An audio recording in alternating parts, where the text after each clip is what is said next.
नमस्कार. शासन जी आर या यूट्यूब चॅनलचं खूप खूप स्वागत आहे. तर आताची घडीची सर्वात मोठी ब्रेकिंग न्यूज म्हणजे अखेर राज्य सरकारी कर्मचाऱ्यांना 3% महागाई भत्ता थकबाकीबाबत आताच्या घडीची मोठी अपडेट. त्या संदर्भात एवढीच्या माध्यमातून संपूर्ण अपडेट सविस्तरपणे पाहणार. त्याला सुरू करूया. राज्यातील सरकारी कर्मचाऱ्यांना केंद्र सरकारच्या धर्तीवर वाढीव महागाई भत्ता लाभ लागू करण्याबाबत आताची घडीची मोठी महत्त्वपूर्ण अपडेट समोर येत आहे. कारण डी वाढ लागू करण्याबाबत कर्मचाऱ्याची मागणी बरेच दिवसापासून प्रलंबित आहे. प्राप्त माहितीनुसार वित्त विभागामार्फत राज्य कर्मचाऱ्यांना डी वाढीबाबत लवकरच शासनाने निर्गमित केले जाणार आहे. याबाबतचा अधिकृत शासनाने या महिन्याच्या शेवटच्या आठवड्यात निर्गमित होण्याची शक्यता वर्तविण्यात येत आहे. डिसेंबर पेड इन जानेवारीमध्ये डी फरक लाभ मिळणार. राज्य कर्मचाऱ्यांना माहीत डिसेंबर पेड इन जानेवारी वेतन देयकासोबत वाढीव महागाई भत्त्याचा लाभ अनुदान करण्यात येणार आहे.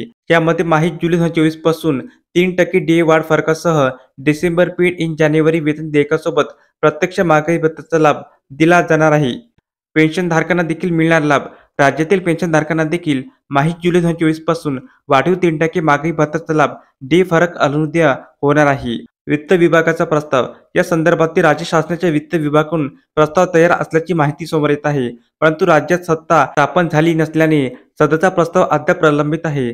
सत्ता स्थापनेनंतर सदर प्रस्ताव त्वरित निकाली काढण्यात येईल. तर अशा प्रकारे राज्य सरकारी कर्मचारी माहीत जुलै 2024चा महागाई भत्ता थकबाकी संदर्भात अतिशय महत्त्वपूर्ण अपडेट या व्हिडिओच्या माध्यमातून आपण पाहिली आहे. तर हा व्हिडिओ आपल्याला आवडला असेल तर चॅनलला नक्की सबस्क्राईब करा, लाईक करा, कमेंट करा आणि असेच नवीन अपडेट्स मिळण्यासाठी शासन जी आर यूट्यूब चॅनलला सबस्क्राईब करायला अजिबात विसरू नका. धन्यवाद.